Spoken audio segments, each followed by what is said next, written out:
Mount Washington. At just over 6,000 feet, it doesn't sound like the deadliest mountain in America. Yet year after year, its brutal weather, sudden storms, and freezing winds have claimed more lives than peaks twice its size. On a February afternoon in 2025, two experienced hikers, Catherine McKee and Beata Lelacheur, set out on its icy slopes. What began as a challenge soon turned into a nightmare. Snow rose to their waists, winds roared like jet engines. And then, the world disappeared in a blinding whiteout. For 6 endless hours they were trapped, frozen alive, fighting against time and the mountain itself. Their only hope, mountain rescue, answering the call in the most dangerous conditions known to man. This is their story. New Hampshire, the White Mountains. Among hikers and mountaineers, one name inspires both awe and fear: Mount Washington. Its slopes are famous for breathtaking views, but also infamous for deadly weather. Temperatures here can drop to -40, winds can top 100 miles per hour in minutes, and when a storm strikes, the mountain becomes a trap. On that February day, Catherine and Beata believed they were ready. They were not beginners. They had hiked winter trails before, learned how to dress in layers, studied maps. Both were confident that with preparation and determination they could handle the climb. But Mount Washington is not just another climb. It is a mountain with a reputation for punishing even the experienced, for turning small mistakes into life or death battles. At first, the day seemed manageable. The air was crisp, the snow compact, their spirits high. Step by step, they worked their way upward, following the familiar trail markers. But then the wind shifted. Clouds moved in quickly, thickening like a curtain being pulled across the sky. The first flakes of snow were small and light, but soon grew heavy, falling faster, swirling harder. The women pressed forward. They told themselves it was just a passing squall, but the squall didn't pass. Instead, it built into a storm. Snow began to gather on the trail, covering their boots, then their legs. The higher they climbed, the deeper it became. By the time they realized how serious it was, the mountain had already closed its jaws around them. Catherine and Beata found themselves trapped in snow that reached their waists. Their pace slowed to a crawl. Their gloves were wet, their muscles shaking with fatigue. Each step forward was agony, and the storm was only getting stronger. And then came the whiteout. The trail, the trees, the horizon, gone. The storm erased the world around them, leaving only endless grey and snow, no sense of direction, no way to navigate, just blind cold and deafening wind. Panic began to set in. They shouted to one another, but even their voices were muffled by the storm. Their bodies trembled violently as the cold stole warmth from their skin. Time blurred into a haze of suffering. They knew what this meant: hypothermia. Still, they tried to push forward, but the mountain gave no mercy. Each attempt to move drained more strength. The storm was winning. Finally, facing the truth, they reached for the only lifeline they had left, dialing 911. Their message was clear and desperate. "We're trapped. We can't move. We need help." That call would set in motion a 6-hour race against death as the mountain rescue team mobilized to save 2 lives before the mountain claimed them. If you believe stories of courage should be told, subscribe to the channel and tell us in the comments where you're watching from. Mount Washington rises only a little more than 6,000 feet above sea level. Compared to the giants of the Rockies or the towering peaks of Alaska, it might appear small, even modest, but looks deceive. This mountain has earned a reputation that sends a chill deeper than the coldest winds. The deadliest mountain in America. For more than a century, it has drawn hikers, climbers, and adventurers, and claimed lives with ruthless consistency. The statistics tell a grim truth. Over 160 fatalities recorded, a number that grows almost every year. Some perished from falls on icy ledges, others lost their way in sudden storms. Many froze to death when the weather turned faster than they could react.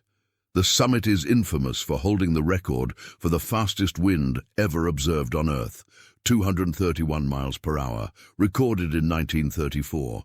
That's stronger than most hurricanes. Even on calmer days, winds can shift in seconds from manageable breezes to howling gusts that knock people off their feet.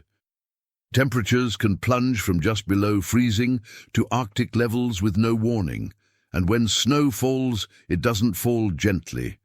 It strikes like a weapon, driven sideways by wind, cutting visibility to nothing. To those who know the White Mountains, Mount Washington is not just another trail. It is a mountain that demands respect. A mountain where arrogance is punished and even experience is no guarantee of safety. Guides warn visitors repeatedly, this place kills the unprepared, and sometimes even the prepared. Hikers are taught to study weather forecasts obsessively, to bring gear for conditions far worse than what the sky suggests at the trailhead. To always be ready to turn back, because here a blue sky can darken in moments, a calm slope can transform into a battlefield, and a routine hike can turn into a desperate fight for life. This is the environment that Catherine and Beata walked into. They knew the mountain's reputation. They had read about its dangers, but like so many before them, they believed preparation and determination would be enough. What they could not know, what no forecast fully revealed, was that February 25, 2025, would deliver one of those sudden storms that Mount Washington is infamous for. A storm that would erase the trail, bury them waist-deep in snow, and turn their challenge into a nightmare. And when that storm hit, there was only one force standing between life and death: the mountain rescue team. The morning had started with calm determination. Catherine McKee and Beata Lalacour were not novices chasing a thrill. They were experienced hikers. Each had walked winter trails before, learned the discipline of layering clothing, studied topographic maps, and carried gear suited for the harsh season. They respected the mountains, and on that February day, they believed they were prepared. Their plan was simple: ascend the familiar trail, enjoy the sharp beauty of New England's winter, and return before darkness fell. As they packed, they checked the essentials: insulated boots, thermal gloves, navigation devices, energy snacks, headlamps. Each item carefully placed, each strap tightened. There was confidence in their steps as they left the base of Mount Washington, their boots crunching against the frozen ground. At first, the world seemed welcoming. The trail wound upward, marked with signs they had studied countless times. The air was crisp, biting but manageable. Sunlight pierced the morning haze, catching glimmers off the snow-covered pines. Their breaths rose in visible clouds, rhythmic, steady. For a while, it felt like the mountain was theirs to conquer. They spoke of past hikes, of challenges endured, of the thrill of standing at summits. Their laughter rose into the winter air, mingling with the steady crunch of snow underfoot. In those moments, there was no fear, only resolve. But as hours passed, small warnings began to appear. The wind that had whispered through the trees grew stronger, sharper. Clouds, once thin and scattered, began to gather, thickening overhead. A shadow spread across the slope, dimming the landscape. The mountain was shifting, preparing its test. Still, the women pressed on. They believed in their training, their preparation. A hiker's instinct often says, push forward. After all, the weather had changed before, and sometimes it passed quickly. They reassured themselves it was just a passing squall. Yet the signs multiplied. Snowflakes, first light and scattered, now fell steadily, swirling in eddies that danced around their boots. The trail, once clear, began to blur at the edges. Visibility shrank. Their pace slowed, each step requiring more effort, their boots sinking deeper into the snow. The mood shifted. The laughter faded. Their voices grew quieter, focused on the climb. A glance exchanged between them carried unspoken words. This storm is different. By the time realization sank in, they were already too high, too deep into the mountain's grip to turn back easily. Behind them, the trail they had followed was already covered, swallowed by snow. Ahead of them, clouds swallowed the peak. They were no longer hikers chasing a summit. They were two women walking into the heart of Mount Washington's fury. A fury that would soon trap them, test their will, and force them to rely on the courage of strangers to live another day. At first, it was only a shift in the wind. A sudden gust cut across the slope, carrying with it a chill far sharper than before. Catherine pulled her jacket tighter. Beata glanced upward. Above them, the sky that had once been streaked with grey now darkened into a heavy, unbroken sheet of cloud. Then the snow began to fall. Not the gentle flakes that drift lazily down on quiet winter mornings. These were hard, fast, driven by the growing wind. At first they laughed it off. "Just a squall," one of them muttered, pressing forward. But the mountain was already showing its teeth. The flakes grew heavier, thicker. Soon the trail beneath their boots disappeared, buried under fresh powder. The path that had felt familiar only minutes earlier was vanishing, erased step by step. The trees blurred into silhouettes. Their surroundings became less a landscape and more a shifting wall of white. Each gust of wind carried with it a sting, snowflakes hitting like needles against exposed skin. The sound was relentless, a low roar, as if the mountain itself had come alive, breathing through the storm. Still they pushed forward. They leaned into the wind, their poles digging into snow that rose higher with each step. Their pace slowed, but they kept moving, driven by the thought that storms sometimes passed as quickly as they came. All they had to do was endure. But Mount Washington does not test hikers gently. What began as falling snow quickly turned into a full assault. The ground swallowed their boots, then their shins, then their legs. Before long, they were wading through snow that clung at their waists, dragging at every motion. What once had been a brisk hike now felt like trudging through quicksand made of ice. Catherine's gloves grew damp as she clawed through drifts, her breath rising in clouds that froze almost as quickly as they escaped her lips. Beata's legs trembled under the effort of forcing a path forward. Both could feel their strength slipping away, stolen by the cold and the endless drag of snow. The storm was no longer something happening around them. It was a living force, a predator closing in. Visibility shrank further. The sky and ground blended together into the same endless grey-white. Their compass still worked, their GPS flickered with shaky signals, but the world before their eyes had vanished. It was like walking blind into nothingness. The women exchanged nervous glances. Doubt crept in. Should we turn back? Can we even find the way down? But behind them, the trail was already gone, buried under a rising ocean of snow. Turning back was as dangerous as pushing forward. The storm was awake now, and the mountain was tightening its grip. The storm did not relent. It only grew stronger.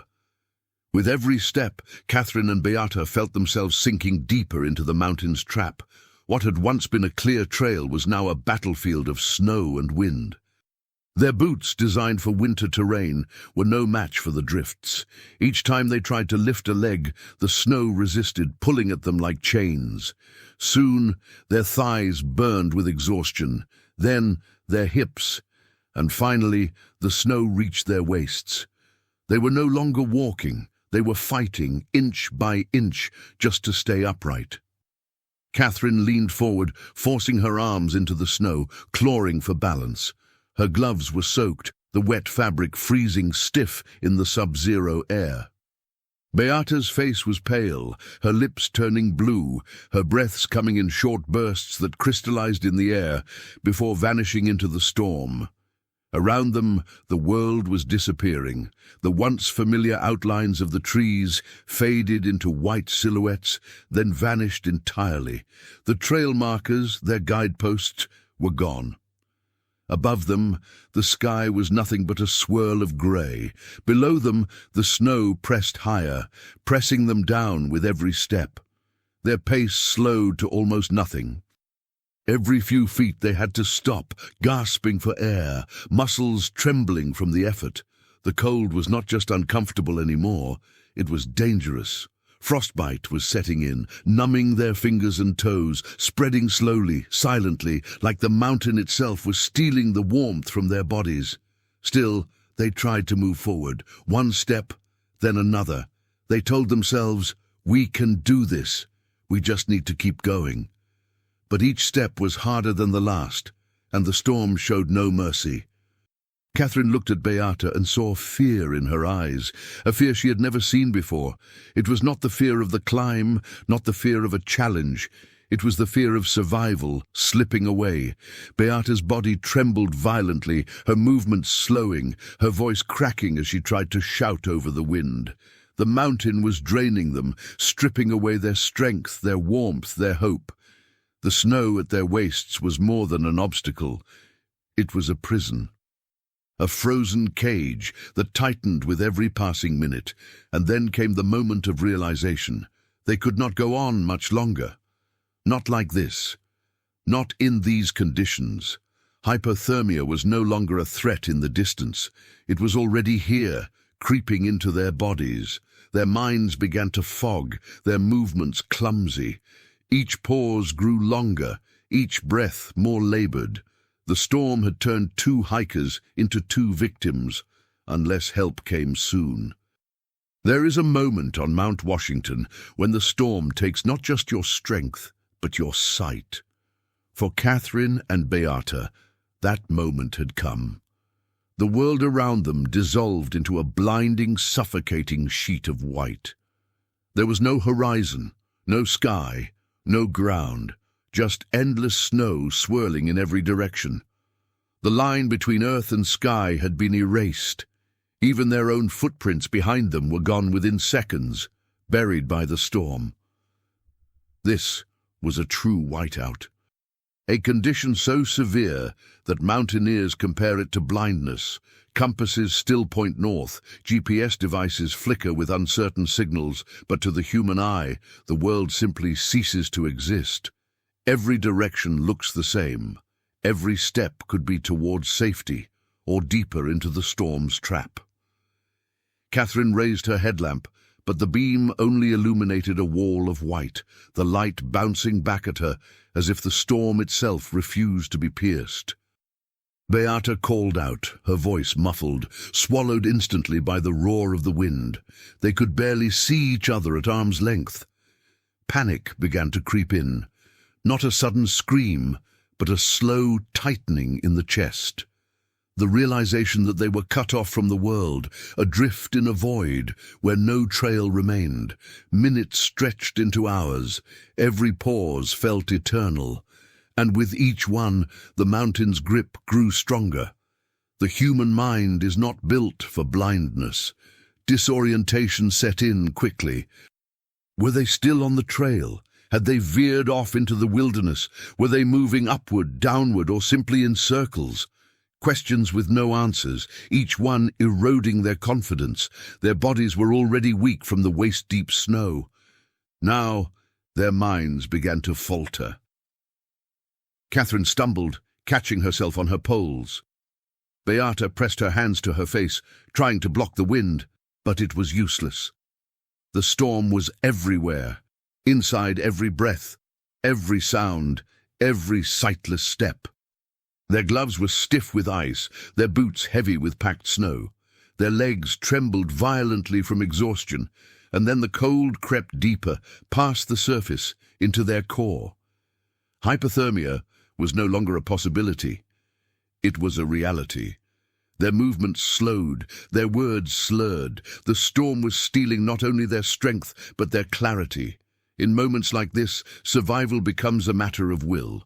Push forward and risk collapsing. stop moving, and the cold will claim you. For Catherine and Beata, both options meant death. They clung to each other, shouting through the storm, refusing to let go. Their friendship, their bond, became the only anchor in a world stripped of direction. But deep inside, they knew, without help, their fight would soon end here on America's deadliest mountain. The whiteout had trapped them completely. And now there was only one hope left: a desperate call for rescue. For hours, Catherine and Beata fought against the mountain, but their strength was slipping away. Their muscles ached, their lungs burned, and their bodies shook uncontrollably as the cold sank deeper into their bones. Every movement had become slower, clumsier. Their thoughts clouded, their words slurred. Hypothermia was not creeping in anymore. It was here. Beata collapsed into the snow, her breath ragged. Catherine dropped beside her, gasping, her face pale, lips edged with blue. The storm howled above them, indifferent, relentless. They looked at each other, and for the first time, the silence between them carried the weight of fear. We might not survive this, but they still had one lifeline. With trembling hands, Catherine dug into her jacket pocket and pulled out her phone. The screen flickered in the storm, the signal weak, fragile, like the last spark of hope. Snow stung her eyes as she dialed, her gloves clumsy on the touch screen. Beata steadied her, her own fingers stiff and numb as they pressed the emergency number. 911, what is your emergency? The operator's calm voice was almost surreal, cutting through the chaos of the storm. Catherine struggled to speak, her words broken by shivers. We're trapped. Mount Washington, waist-deep snow. We can't move. Her voice cracked, carried by desperation as much as by the wind. The operator listened, gathering every detail she could. But the storm distorted everything. GPS coordinates came through faint, inconsistent bouncing between points on the map. Still, it was enough. The call was relayed to the mountain rescue team, and just like that, the mission began. On the other side of the mountain, radios crackled to life. Rescuers, men and women trained for the worst conditions on Earth, grabbed their gear. Helmets, ropes, insulated packs, medical supplies. Headlamps checked, batteries tested, GPS units synced. They knew the risks. They knew the storm could just as easily trap them as it had the hikers. But hesitation had no place here. Lives were on the line. Catherine and Beata, still huddled together in the snow, clung to each other after the call. Relief washed over them for a moment. Someone knew. Help was coming, but they also knew the truth. In a storm like this, finding them would be like searching for a candle in the middle of a hurricane. Minutes stretched into what felt like hours. Their bodies shook violently. Their voices grew faint. The storm did not let up. All they could do was wait and hope that mountain rescue could reach them in time. The call for help had been made. Now, the race against death had truly begun.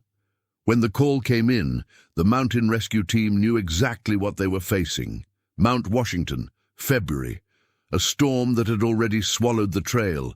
2 hikers, waist-deep in snow, trapped in a whiteout with hypothermia closing in. There was no hesitation. Each rescuer understood the risks. This mountain has claimed rescuers before, yet when lives are at stake, duty outweighs fear. Inside the rescue station, the team moved with practiced urgency. Radios buzzed as coordinates, shaky, unstable, came through from dispatch. Maps unfolded across tables, hands traced possible routes, voices cut through the static with calm precision. Gear was pulled from shelves and checked with ritual discipline. Helmets with mounted headlamps, their beams cutting through the dark. Heavy snowshoes, essential for trudging through drifts waist-high. Ice axes, ropes and harnesses in case the terrain collapsed into hidden gullies. Medical kits prepared for frostbite, hypothermia and exhaustion. Insulated blankets and survival bivvies to keep victims alive until evacuation. Every strap was tightened, every battery checked twice. There was no room for error, not on Mount Washington. The storm outside roared against the station walls as the team stepped out into the night. Headlamps pierced the curtain of snow, beams bouncing off the endless white. Their radios crackled as they checked in. Team Alpha, moving north. Team Bravo, circling east. The mountain was vast, but they would carve it into zones, searching every inch until the women were found. The rescuers moved in formation, each step deliberate, snowshoes sinking into powder that swallowed the trail. Winds howled so fiercely they had to shout to hear one another, their words torn away into the storm almost as soon as they were spoken. Ice clung to their goggles, frost to their beards and eyelashes. The storm was a living enemy, pushing them back, trying to blind and freeze them as surely as it had trapped the hikers. But this was not their first mission. They knew how to fight back. Short, steady steps, rotating the lead to conserve energy. Checking GPS every few minutes, even when the signal jumped erratically. Calling out markers, landmarks, anything that could help them fix position in the chaos. Every minute counted. The rescuers knew that two women were somewhere ahead of them, growing colder, weaker, closer to collapse with every passing moment. And so, with the storm clawing at them, they pressed on. The mountain rescue team was now the only line between life and death. The search stretched into the night. What began as a mission became an endurance test against one of the most hostile environments on Earth. 6 hours, that was the window Mountain Rescue had.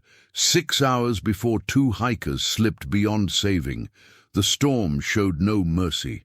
Snow continued to fall in heavy sheets, erasing every trace of the trail. The rescuers waded waist-deep, even with snowshoes strapped to their boots. Each step was an act of will, their muscles burning as if they were dragging chains. Their breaths froze instantly, forming crystals on their face masks and scarves. Radios crackled with updates, but every word came broken, fragmented by static. Visibility was reduced to almost nothing. Headlamps illuminated only walls of white. The GPS devices flickered, signals bouncing erratically as if the storm itself bent the satellites out of reach. At times, the rescuers felt as blind as the women they were trying to save, but they pressed forward.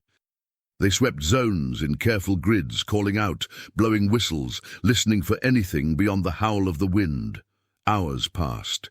Nothing, just the storm, just the silence of the mountain. Inside that storm, Catherine and Beata were clinging to life. Their bodies shook uncontrollably, their thoughts clouded by hypothermia. Every minute felt heavier. They were aware of time slipping away, their energy fading like a candle burning down to its final flame. And yet hope flickered. They knew rescuers were out there. Somewhere beyond the wall of snow, men and women were searching for them, refusing to quit. That knowledge kept them fighting to stay awake, to stay alive. For the rescuers, exhaustion was also setting in. 6 hours of pushing through waist-deep drifts, navigating in near-total blindness, was more than a physical test. It was mental. Each step brought doubt. What if the coordinates are wrong? What if we're too late? But no one gave voice to those fears. They kept moving because stopping was not an option. Every searchlight sweeping through the storm, every radio call, every crunch of boots in the snow was fueled by one thought. 2 lives are depending on us. 6 hours, 6 hours against the mountain, 6 hours in a blizzard that had already broken lesser men, and then, finally, a signal flickered, a faint trace of movement, a shadow in the white. The mission was about to reach its turning point. Through the whiteout, a faint shape emerged. At first, the rescuers thought it was nothing more than another gust of snow bending against the wind, but then the shape shifted, moved, a flicker of life against the storm. "Contact!" one rescuer shouted, his voice nearly swallowed by the blizzard. Headlamps swung toward the movement. There, half buried in the snow, clinging to each other, were two women, faces pale, eyes wide with terror and exhaustion. Catherine and Beata, alive but barely. The rescuers pushed forward, breaking through the final stretch of waist-deep snow. Their boots crunched closer, their hands reached out. Catherine tried to rise, but her legs buckled immediately, sending her back into the snow.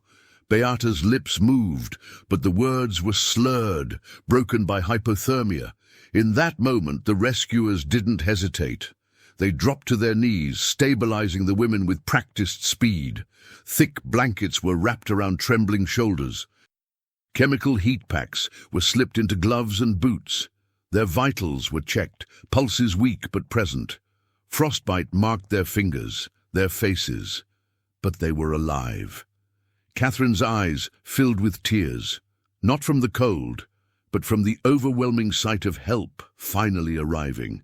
Beata tried to whisper something, her voice faint. "We didn't think you'd make it." One rescuer leaned close, his voice steady and firm. "We've got you. You're safe now." The team moved quickly, securing the women into insulated rescue sleds. Ropes were fastened, harnesses clipped. Every step back down the mountain would be a battle, but the most important part was done. They had been found. The storm raged on, snow still falling in sheets, winds howling through the trees. But now there was light in the darkness, beams of headlamps moving as one unit, carrying the hikers toward life. For Catherine and Beata, the nightmare was over. They were weak, numb, barely conscious, but surrounded by strength, surrounded by courage. For the rescuers, this was the moment that justified every risk, every frozen breath, every hour of searching in the storm. It was the moment where duty became triumph. The mountain had tried to claim 2 more lives, but on this night, mountain rescue would not let it win. The descent was slow, deliberate, and brutal. The storm refused to ease. Winds clawed at the rescuers. Snow swallowed their footprints seconds after they were made, and the mountain fought them every step of the way. Yet this time, there was no hesitation, no question of turning back. On insulated sleds, Catherine and Beata were pulled through the snow, cocooned in blankets warmed by chemical packs pressed against their frozen skin. Their shivers were violent, their teeth chattered uncontrollably, but their eyes, half closed, exhausted, still carried the spark of survival. They were alive, and every moment carried them closer to safety. The rescuers rotated positions, sharing the burden of dragging the sleds through waist-deep drifts. One step at a time, shoulders straining, ropes biting into their gloves, they fought the mountain inch by inch. Their headlamps cut tunnels of light through the swirling white, a chain of determination winding down toward the base. Hours passed, radios crackled with updates. Team Alpha, descending with patience. Condition stable. The words were simple, but they carried the weight of victory. The mountain had thrown its worst, and still these women would go home. Finally, lights appeared in the distance, the base, vehicles waiting, medical teams ready. As the rescuers broke through the final stretch of the storm, Catherine opened her eyes wider, tears freezing against her lashes. She saw figures rushing toward her. Paramedics, stretchers, salvation. Beata reached weakly for Catherine's hand. The 2 women clasped fingers, ice-cold but unbroken. Together they had endured the storm. Together they had held on long enough for heroes to find them. Paramedics swarmed, checking vitals, wrapping them in new layers of heat. Diagnoses were quick: frostbite, hypothermia, exhaustion, but nothing that couldn't heal, nothing that would take their lives. Against all odds, the mountain had failed. For the mountain rescue team, there was no celebration, only quiet relief, nods exchanged through frost-covered goggles. They didn't call themselves heroes, they never do. To them, it was simply the job, to walk into the storm when no one else can. But for Catherine and Beata, and for everyone who would hear their story, the truth was clear. This was more than a rescue. It was proof of courage. Proof that even in the most merciless conditions, there are those who refuse to give up. Those who stand between life and death with one purpose, to save lives. That night, Mount Washington lived up to its reputation. It unleashed cold, fury, and despair. But it did not take 2 more souls, because courage answered the call. If this story moved you, subscribe, turn on the bell, and share your thoughts in the comments.